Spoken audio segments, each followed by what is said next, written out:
నమస్కారం. టాప్ తెలుగు మీడియాకి స్వాగతం. హెడ్లైన్ చూద్దాం.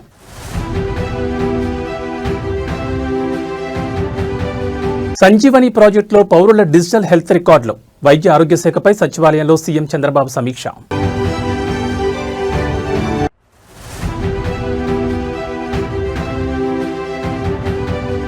ఈ నెల 21న తెలంగాణ భవన్కు కేసీఆర్, బీఆర్ఎస్ పార్టీ ఎమ్మెల్యేలు, కార్యవర్గ సభ్యులతో సంయుక్త సమావేశం.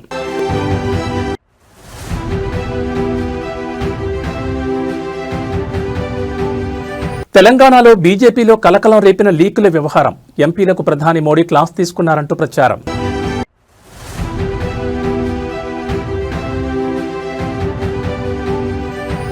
నేషనల్ హెరాల్డ్ కేసులో సోనియా, రాహుల్ గాంధీకి ఊరట. ఈడీ ఛార్జ్షీట్ను కొట్టేసిన ఢిల్లీ రౌజ్ ఎవెన్యూ కోర్ట్.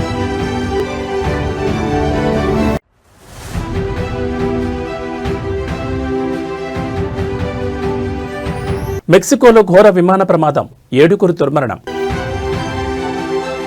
ఇక డీటెయిల్స్ చూస్తే వైద్య ఆరోగ్య శాఖపై సచివాలయంలో ముఖ్యమంత్రి చంద్రబాబు సమీక్ష నిర్వహించారు. గేట్స్ ఫౌండేషన్తో కలిసి ప్రభుత్వం అమలు చేస్తున్న సంజీవని సహా వివిధ ప్రాజెక్టులపై ఉన్నతాధికారులతో రివ్యూ చేశారు. ప్రజారోగ్య మిషన్లో ప్రభుత్వం తీసుకొస్తున్న వివిధ నూతన విధానాలపై చర్చించారు. ఏపీలో మెరుగైన ప్రజారోగ్య నిర్వహణకు జాతీయ, అంతర్జాతీయ స్థాయిలో వైద్యారోగ్య రంగంలోని నిపుణులతో సంప్రదింపులు జరపాలని సూచించారు. వీడియో కాన్ఫరెన్స్ ద్వారా సమీక్షకు అత్యున్నత స్థాయి నిపుణుల సలహా బృందం హాజరైంది. ఈ సలహా బృందంలో యుఎన్ ఎయిడ్స్ ప్రతినిధి Peter Point, WHO scientist Soumya Swaminathan, AIG chairman D Nageswara Reddy, Singapore ప్రతినిధి professor Ik In Teo, Arti Ahuja, Rizwan Koita, Srikanth Nadamuni, Gagandeep Kang, Margaret Elizabeth, Nikhil Tandon, ఇతర వైద్య నిపుణులు పాల్గొన్నారు. అలాగే ఈ సమీక్షకు మంత్రి సత్యకుమార్ యాదవ్, వైద్య ఆరోగ్య శాఖ ఉన్నతాధికారులు, గేట్స్ ఫౌండేషన్ కంట్రీ డైరెక్టర్ అర్చనా వ్యాస్ తదితరులు హాజరయ్యారు.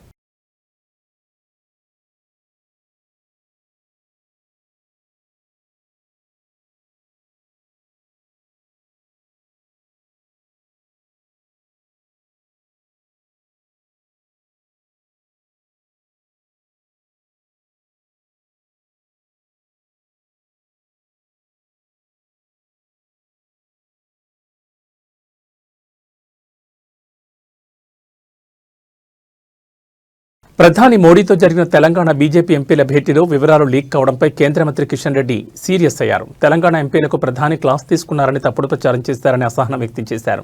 లీక్ చేసిన వాళ్ళు ఎవరూ తెలిస్తే ఖచ్చితంగా చర్యలు తీసుకుంటామన్నారు. సోషల్ మీడియాలో యాక్టివిటీస్ పెంచాలని ప్రధాని సూచించారని తెలిపారు. తెలంగాణలో పార్టీ బలోపేతానికి ప్రధాని సలహాలిచ్చారని చెప్పారు. ఇక ప్రధాని మోడీపై కాంగ్రెస్ అగ్రనేత రాహుల్ గాంధీ చేసిన వ్యాఖ్యలపైన కిషన్ రెడ్డి తీవ్రంగా మండిపడ్డారు. ఓట్ చోరీ సభలో రాహుల్ గాంధీ చేసిన వ్యాఖ్యలు అనైతికమని ఫైర్ అయ్యారు. ప్రధానమంత్రి స్థాయిని తగ్గించే విధంగా మాట్లాడుతున్నారని ఆగ్రహం వ్యక్తం చేశారు. లోక్సభ ప్రతిపక్ష నేతగా రాహుల్ గాంధీ ఉండడం దేశానికి దురదృష్టకరమని విమర్శించారు.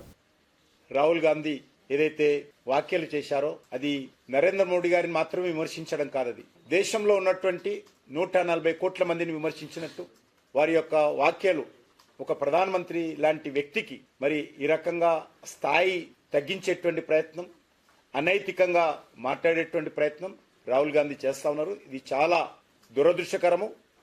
ఈ మాత్రం ఏం మాట్లాడాలో, ఏ విషయాలు మాట్లాడాలో మరి అవగాహన రాహిత్యంతో, మరి దుందుడుకు విధానంతో మరి ఒక ప్రతిపక్ష నాయకుడు ఈ రకంగా మాట్లాడము, మరి ఈ రకమైనటువంటి కనీస అవగాహన లేనటువంటి వ్యక్తి ఈ దేశానికి ఒక ప్రతిపక్ష నాయకుడుగా రాహుల్ గాంధీ ఉండడము మన దురదృష్టకరమని చెప్పి సందర్భంగా భావిస్తా ఉన్నాను. ఈ నెల 19న జరగాల్సిన బీఆర్ఎస్ఎల్వి పార్టీ రాష్ట్ర కార్యవర్గ సంయుక్త సమావేశం వాయిదా పడింది. బీఆర్ఎస్ అధినేత కేసీఆర్ ఆదేశాల మేరకు డిసెంబర్ 21న ఈ సమావేశం నిర్వహించనున్నట్లు పార్టీ సీనియర్ నేత హరీష్ రావు వెల్లడించారు.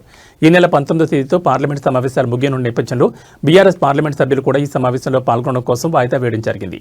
ఈ నెల 21న కేసీఆర్ అధ్యక్షతన తెలంగాణ భవన్ వేదికగా నిర్వహించే బీఆర్ఎస్ రాష్ట్ర కార్యవర్గ సమావేశంలో గౌరవ పార్లమెంట్ సభ్యులు, శాసనమండలి సభ్యులు, శాసనసభ్యులు పాల్గొనున్నారు.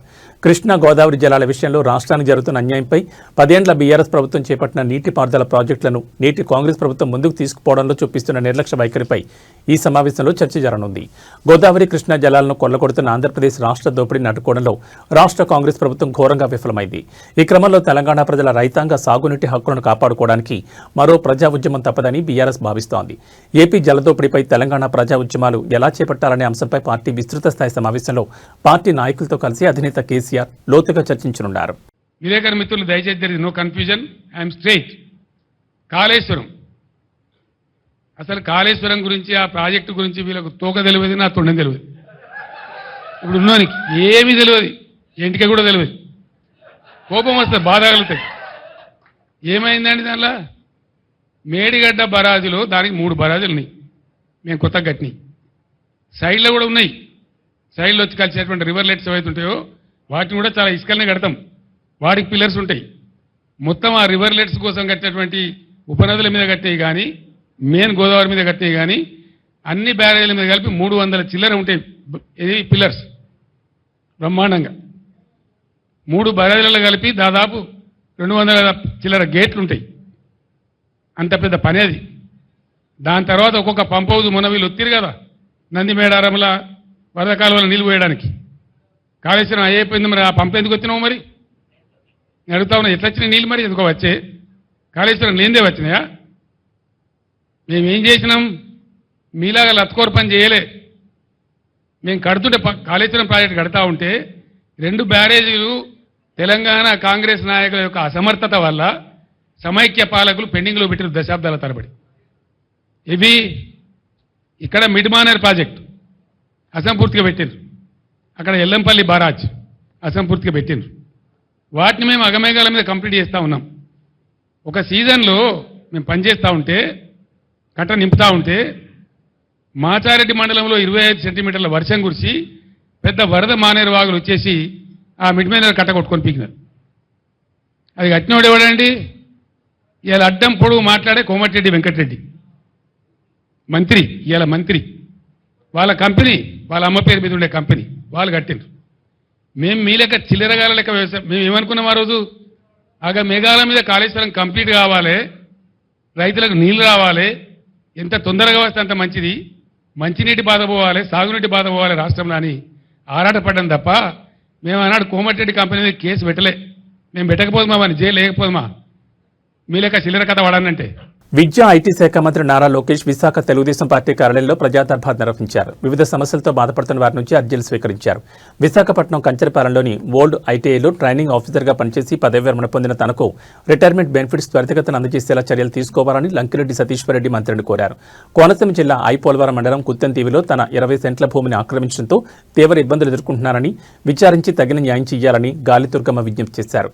అనకాపల్లి జిల్లా రాంబెల్లి మండలం కృష్ణంపాలెం గ్రామ భూ నిర్వాసితుల సమస్యలు పరిష్కరించాలని బాధితులు మంత్రి లోకేష్ ని కలిసి విన్నవించారు. ఆయా వినతులను పరిశీలించి సమస్యల పరిష్కారం కోసం కృషి చేస్తామని లోకేష్ హామీ ఇచ్చారు.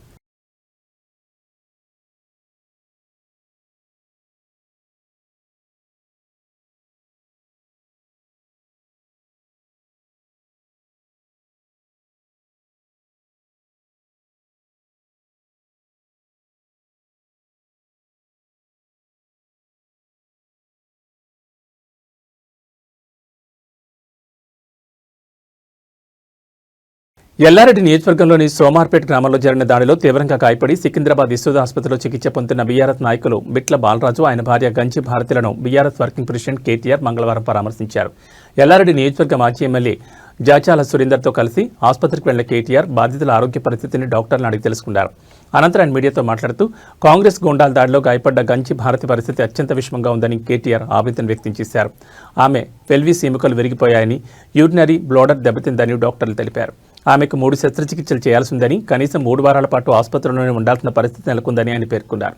రాష్ట్రంలో పోలీసులు వ్యవహరిస్తున్న తీరు అత్యంత దారుణంగా, అమానవీయంగా ఉందని కేటీఆర్ ఆగ్రహం వ్యక్తం చేశారు. డీజీపీ నుండి కింది స్థాయి పోలీసు అధికారుల వరకు అందరికీ గుర్తు చేస్తున్నా, మీకు జీతాలు ఇస్తోంది ప్రజల సొమ్ముతోనే తప్ప రేవంత్ రెడ్డి ఇంట్లో సొమ్ముతోనో కాంగ్రెస్ పార్టీ సొమ్ముతోనో కాదు. ప్రజల ప్రాణాలు పోతుంటే రౌడీలు దాడులు చేస్తుంటే పోలీసులు చేష్టలుడికి చూడడం పద్ధతి కాదని హెచ్చరించారు. పోలీసులు నిశ్చేష్టులుగా వ్యవహరిస్తూ నిందితులపై చర్యలు తీసుకోకపోతే తాము కూడా తిరగబడాల్సి వస్తుందని కేటీఆర్ స్పష్టం చేశారు. ఇక దాడికి ప్రతిదాడే సమాధానం అనుకుంటే రాష్ట్రంలో శాంతి భద్రతల సమస్య తలెత్తుందని, అప్పుడు జరిగే పరిణామాలకు ప్రభుత్వమే బాధ్యత వహించాలని హెచ్చరించారు.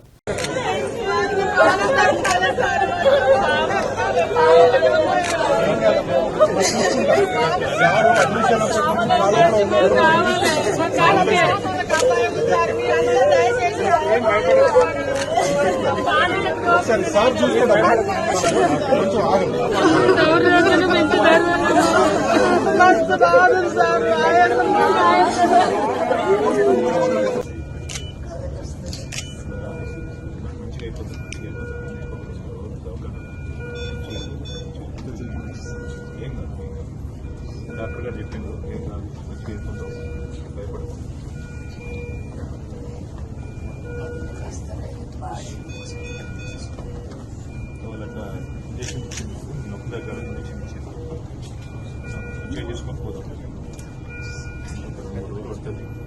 ఇంత క్రూరమైన కార్యక్రమం కాంగ్రెస్ పార్టీ నాయకులు చేసిన తర్వాత కూడా ఇవాళ ఇక్కడున్న ప్రభుత్వము ఇక్కడున్న పోలీసులు నిజంగా కూడా వారు వ్యవహరిస్తున్న తీరు అత్యంత దారుణం, అత్యంత అమానవీయం. నేను పోలీసు వాళ్ళకు గుర్తు చేస్తా ఉన్నా, ముఖ్యంగా డీజీపీ గారికి, అదేవిధంగా సీనియర్ అధికారులుగా ఉండే ఐపీఎస్ అధికారులకు నేను గుర్తు చేస్తా ఉన్నా. అట్లాగే పోలీస్ అధికారులు కింది స్థాయిలో ఉండేవాళ్ళు వాళ్ళకు కూడా నేను గుర్తు చేస్తా ఉన్నా. మీకు జీతం ఇస్తున్నది, మీకు జీతాలు ఇస్తున్నది ప్రజల సొమ్ముతో తప్ప కాంగ్రెస్ పార్టీ సొమ్మో రేవంత్ రెడ్డి ఇంట్లో సొత్తో మీకు జీతం ఇవ్వట్లేదు. ప్రజలు ఇచ్చే పైసలతోనే మీకు జీతాలు ఇస్తున్నది ప్రభుత్వం.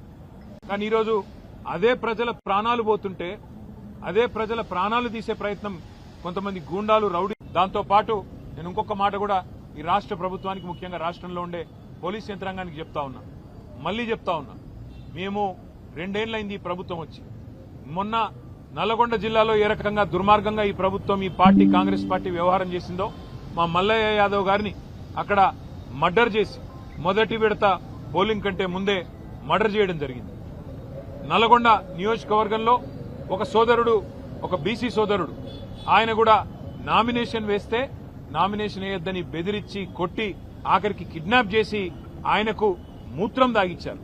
అయినా కూడా ఇంతవరకు కేసు పెట్టలేదు అక్కడ ఉండే పోలీస్ యంత్రాంగం. ఈ రకమైన అరాచకాలు ఏవైతే ఇవాళ 10 ఏళ్ల బీఆర్ఎస్ ప్రభుత్వ హయాంలో జరిగిన అక్రమ ఫోన్ ట్యాపింగ్ 2 తెలుగు రాష్ట్రాల్లో పెను సంచలనం సృష్టించింది. ఈ కేసులో పలువురు సీనియర్ పోలీస్ అధికారులు ప్రధాన నిందితులుగా ఉన్నారు. ఈ క్రమంలోనే వివిధ పార్టీ రాజకీయ నాయకులు, సెలబ్రిటీల ఫోన్ ట్యాపింగ్ లో అత్యంత కీలకంగా వ్యవహరించిన నాటి మాజీ టాస్క్ ఫోర్స్ డీసీపీ రాధాకిషన్ రావుకు మరో బిగ్ షాక్ తగిలింది. హైదరాబాద్ నగర పరిధిలోని సనత్ నగర్ లో తమ ఫ్లాట్ ను బెదిరించి దౌర్జన్యంగా రాయించుకున్నారని రాధాకిషన్ రావుపై బాధితులు పోలీసులకు ఫిర్యాదు చేశారు. ఈ మేరకు ఆయనపై వచ్చిన అభియోగాలపై విచారణ చేపట్టిన సనత్ నగర్ పోలీసులు ఇవాళ కూకట్పల్లి కోర్టులో ఛార్జ్షీట్ దాఖలు చేశారు. కాగా ఫోన్ ట్యాపింగ్ సమాచారం ఆధారంగా రాజకీయ ఒత్తిడితో వ్యాపారవేత్తలు, సెలబ్రిటీల నుంచి భారీ మొత్తంలో వసూలు చేసినట్లు ఆరోపణలు ఎదుర్కొంటున్న రాధాకిషన్ రావుపై తాజాగా మరో ఛార్జ్షీట్ దాఖలవడం హాట్ టాపిక్ గా మారింది.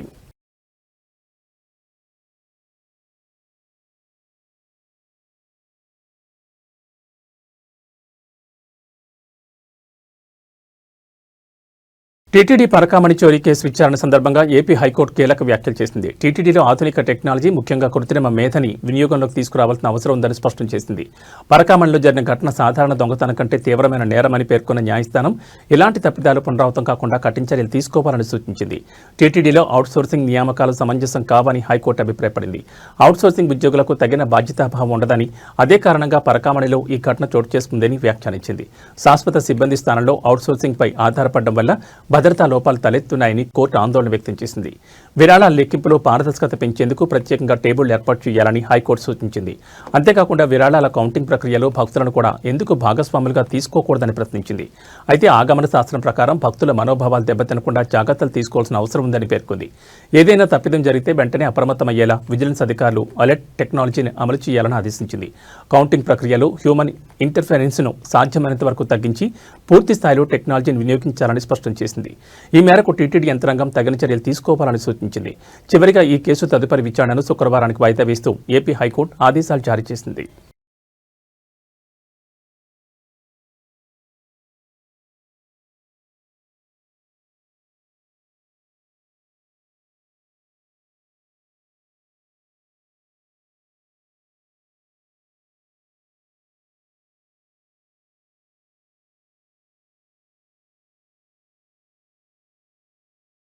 సర్పంచ్ ఎన్నికల్లో గెలిచేందుకు అభ్యర్థులు ఎంత దూరమైనా వెళుతున్నారు. ఎన్నికల్లో గెలిచేందుకు డబ్బు, మద్యం పంచడంతో పాటు తేడా వస్తే ప్రత్యర్థులపై దాడులకు సైతం పాల్పడుతున్నారు. ఇక తాజాగా నారాయణపేట జిల్లా మక్తల్ మండలం కార్వాచ్ గ్రామంలో వింత ఘటన చోటు చేసుకుంది. ఎన్నికల్లో గెలిచేందుకు తమ ఇంటి ముందు క్షుద్ర పూజలు చేశారని బీఆర్ఎస్ అభ్యర్థి వెంకటమ్మ ఆరోపించారు. ఇంటి ముందు తెల్ల ఆవాలు చనిపోయిన తర్వాత మృతదేహాలపై చల్లే స్ప్రే, మొలకెత్తిన గింజలు, ఇసుక చల్లారని చెప్పారు. తమ ఇంటి ముందే కాకుండా తమకు మద్దతు ఇస్తున్న వారి ఇంటి ముందు కూడా ఇలానే క్షుద్ర పూజలు చేస్తున్నారని ఆరోపించారు. ఏమైనా ఉంటే ప్రజాక్షేత్రంలో తేల్చుకోవాలని, కానీ ఇలాంటి పనులు చేయొద్దని అన్నారు. తమకేమైనా జరిగితే తమపై పోటీ చేసిన అభ్యర్థే బాధ్యత అని ఆగ్రహం వ్యక్తం చేశారు. ఇదిలా ఉంటే సోమవారం బ్యాలెట్ పేపర్కు క్షుద్ర పూజలు చేసిన ఘటన సైతం వైరల్ అయిన సంగతి తెలిసిందే. మక్తల్ మండలం కాచవర గ్రామం మాది. మా అభ్యర్థి నిలబెట్టిన వెంకటమ్మ గారిని మేము ఏదైనా సామరస్యకంగా ప్రజా తీర్పు మేరకు ఊర్లలో ఆల్రెడీ తిరిగి ప్రచారం అనేది జరుగుతుంది. నిన్న రాత్రి గుణంగా అందరం జరిగినాము. అయితే మా మీద ఎక్సున్న ఆకారం ఎవరైతే ఉన్నారో అవతల కాంగ్రెస్ వ్యక్తి వచ్చేసి ఇక్కడ మా ఇంటి ముందర దగ్గర తెల్ల ఆవాలు మొలకెత్తినవి, అవి ఇసుక, దాని తర్వాత దానిలో ఒకటి మామూలుగా చనిపోయిన వ్యక్తుల మీద చల్లే స్ప్రే బాటిల్, అవి దాని స్మెల్ వస్తుంది. మీరు కూడా మీడియా వాళ్ళు చూసండి. అది ఇక్కడ చల్లడం జరిగింది. మేము ఏమంటున్నామంటే ఏదైనా ప్రజా తీర్పు మేరకు చూసుకోవాలి తప్పితే ఈ విధంగా చేసి ఈ విధంగా లొంగబాటు కాదు. ఇదంతా చేయడం ఏంటంటే మా ఫ్యామిలీకి ఇతర తర్వాత రేపు ఏం జరిగినా గానీ మా ఫ్యామిలీ పూర్తిగా బాధ్యత వాళ్ళే ఉండాలి. ఏమన్నా ప్రజా తీర్పు మేరకే ఉండాలి. ఇక్కడనే కాదు, ఎవరైతే మేము ఎక్కడైతే తిరుగుతున్నామో ఆ వ్యక్తుల మీద మొత్తం జరుగుతుంది. రాత్రి 11 నుంచి 12 గంటల ప్రాంతంలో ఇది జరిగింది. ఇక్కడ మా ఇంటి ముందర ఆల్రెడీ జరిగింది. ఇక్కడ నుంచి ముందర ఒక మా ఇంటికి 100 మీటర్ల డిస్టెన్స్ లో అక్కడ కూడా జరిగింది. స్కూల్ పోలింగ్ బూత్ దగ్గరికి ఎక్కడ వెళ్తున్నామో ఆ బాటకు ఎదురుగానే వేసింది అనమాట. అంటే ఆ దాన్ని దాటి వెళ్ళాలి మనం. యాక్చువల్ గా మీరు కూడా అక్కడికి వెళ్ళి చూసుకోవచ్చు. ఇది ప్రజా తీర్పు 5 సంవత్సరాలు ఉండొచ్చు. అది సామరస్యకంగా ఈ విధంగా ఒకరికి చేసుకొని ఈ విధంగా చేసుకోవచ్చు. రేపు ఏం జరిగినా మా ఫ్యామిలీకి మాకు కానీ ఏమైనా జరిగినా కానీ పూర్తి బాధ్యత వాళ్ళదే వహించాలి. ఈ రోజు ఇంత చదువుతున్న కాలంలో కూడా వాళ్ళు ఇంకా మూఢనమ్మకాలు అనేది కరెక్ట్ అనేది కాదని మేము చెప్తున్నాం. అది వచ్చి మా ఇంటి ముందర ఆవాలు పిల్లావాలు తెచ్చి చల్లిండు. అక్కడ అశోక్ రెడ్డి వాళ్ళ ఇంటి దగ్గర చల్లిండు. ఇంకెక్కడెక్కడ చల్లిండో ఎక్కడెక్కడ. నేషనల్ హెరాల్డ్ మనీ లాండరింగ్ కేసులో కాంగ్రెస్ అగ్రనేతలు సోనియా గాంధీ, రాహుల్ గాంధీలకు తాత్కాలిక ఊరట లభించింది. ఈ కేసుకు సంబంధించి ఎన్ఫోర్స్మెంట్ డైరెక్టరేట్ దాఖలు చేసిన ఛార్జ్షీట్ను పరిగణలోకి తీసుకోవడానికి ఢిల్లీలోని రౌజ్ ఎవెన్యూ కోర్టు నిరాకరించింది. ఈ సందర్భంగా దర్యాప్తు తీరుపై న్యాయస్థానం కీలక వ్యాఖ్యలు చేసింది. ఈడీ అధికారులు ఎఫ్ఐఆర్ ఆధారంగా దర్యాప్తు చేస్తున్నారని కోర్టు ప్రశ్నించింది. కేవలం బీజేపీ నేత సుబ్రహ్మణ్యన్ స్వామి ఇచ్చిన ప్రైవేట్ ఫిర్యాదు ఆధారంగా నమోదైన కేసులో ఛార్జ్షీట్ను పరిగణలోకి తీసుకోలేమని స్పష్టం చేసింది. మెజిస్ట్రేట్ ఇచ్చిన సమన్ల ఆదేశాల మేరకు కాకుండా ఎఫ్ఐఆర్ ఆధారంగానే కేసు విచారణ జరగాలని పేర్కొంది. అయితే ఈ కేసులో తదుపరి దర్యాప్తు కొనసాగించడానికి ఈడీకి న్యాయస్థానం అనుమతి ఇచ్చింది. దర్యాప్తు నిలిపివేయలేదని స్పష్టం చేసింది. అదే సమయంలో ఈ దశలో నిందితులుగా ఉన్న సోనియా, రాహుల్ గాంధీలకు ఎఫ్ఐఆర్ కాపీని పొందే అర్హత లేదని కూడా కోర్టు పేర్కొనడం గమనార్హం. తాజా పరిణామంతో గాంధీ కుటుంబానికి ఈ కేసులో కొంత ఉపశమనం లభించినట్లయింది.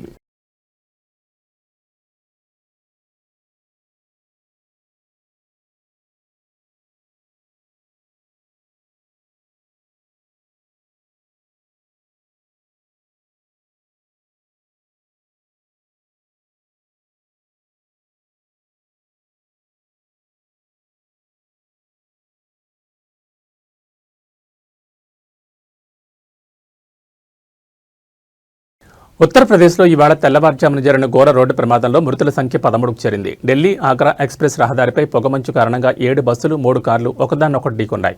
ఈ క్రమంలో మంటలు చెలరేగాయి. ఈ ప్రమాదంలో తొలుత 4 మృతి చెందినట్లు అధికారులు ప్రకటించగా క్రమంగా మృతుల సంఖ్య 13కు చేరింది. ఈ దుర్ఘటనలో పలువురికి గాయాలు కాగా వివిధ ఆసుపత్రుల్లో చికిత్స పొందుతున్నారు. ప్రమాదం జరిగిన ప్రాంతంలో పోలీసులు, ఫైర్ సిబ్బంది రెస్క్యూ ఆపరేషన్ ముగిసింది. ఈ సందర్భంగా మధుర రూరల్ ఎస్పీ సురేష్ చంద్ర రావత్ మాట్లాడుతూ ప్రమాదంలో డెడ్ బాడీలు పూర్తిగా కాలిపోవడంతో కుటుంబ సభ్యుల నుంచి శాంపిల్ స్వీకరించి DNA పరీక్షలు నిర్వహించనున్నారు. అనంతరం మృతదేహాలను గుర్తించి వారికి అప్పగించనున్నట్లుగా ఎస్పీ స్పష్టం చేశారు. 4 बस है, 4 1 2 3 तो पीछे, एक उधर है, 4 पैसेंजर निकल गए. देखो कितने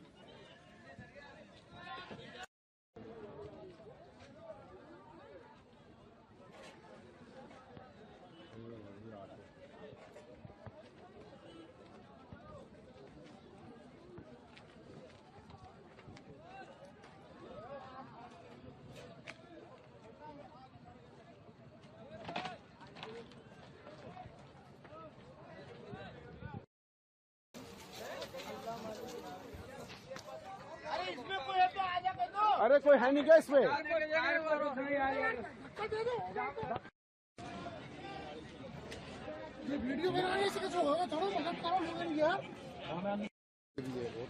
आगे भी हैं, आदमी बच जाए यार, बाकी तो नुकसान टायर फटे लगे नहीं, फट गए टायर तो फटे थे अभी.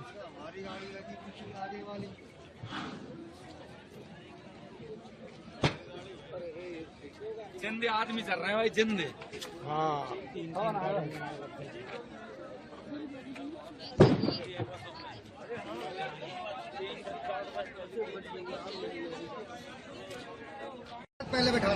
क्या बात हो गई चौधरी साहब, क्या बात हो गई आगे?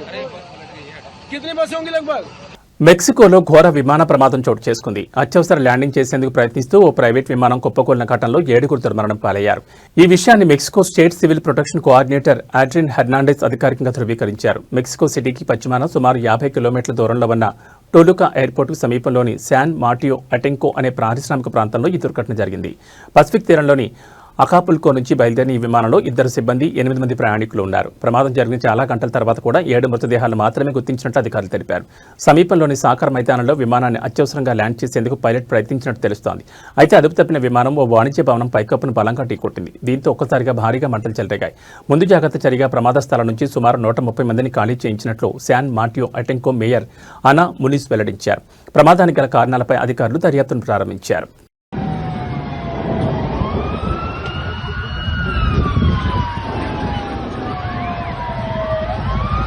మెగా కుటుంబ కోడలు ప్రముఖ వ్యాపారవేత్త ఉపాసనకు అరుదైన గౌరవం దక్కింది. బిజినెస్ టుడే సంస్థ అందించే most powerful women in business అవార్డును ఉపాసన అందుకున్నారు. ఈ విషయాన్ని ఆమె స్వయంగా సోషల్ మీడియా వేదికగా అభిమానులతో పంచుకున్నారు. ఈ అవార్డు తనకు లభించడం ఎంతో గర్వంగా, ఎంతో బాధ్యతను గుర్తు చేసే విషయమని ఆమె పేర్కొన్నారు. అయితే ప్రస్తుతం గర్భవతిగా ఉన్న కారణంగా అవార్డు ప్రధాన కార్యక్రమానికి ప్రత్యక్షంగా హాజరు కాలేకపోయానని ఉపాసన వెల్లడించారు. ప్రయాణం చేయలేని పరిస్థితిలో ఉన్నందున ఈ కార్యక్రమానికి దూరంగా ఉండాల్సి వచ్చిందని తెలిపారు.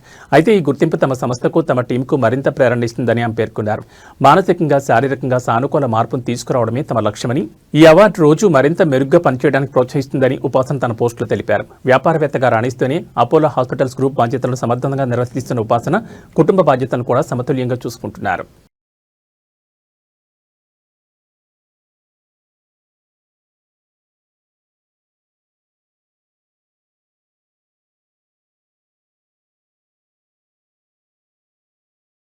ఐపీఎల్ 2026 సీజన్ కోసం ఆటగాళ్ల మినీ వేలానికి రంగం సిద్ధమైంది. అబుదాబిలోని ఎతిహాద్ ఎరీనా వేదికగా ఈ రోజు మధ్యాహ్నం 2:30 గంటలకు ఈ వేలం ప్రారంభం కానుంది.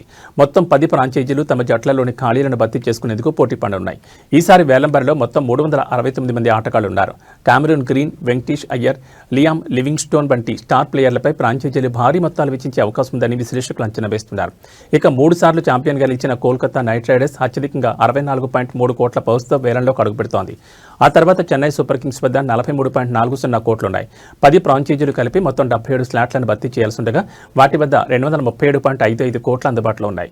సన్ రైజర్స్ హైదరాబాద్ 10 స్లాట్లను భర్తీ చేయాల్సి ఉండగా వారి వద్ద 25.50 కోట్ల పౌస్ ఉంది. మరోవైపు ముంబై ఇండియన్స్ అత్యల్పంగా కేవలం 2.75 కోట్ల పౌస్తో వేలంలో పాల్గొనుండడం గమనార్హం.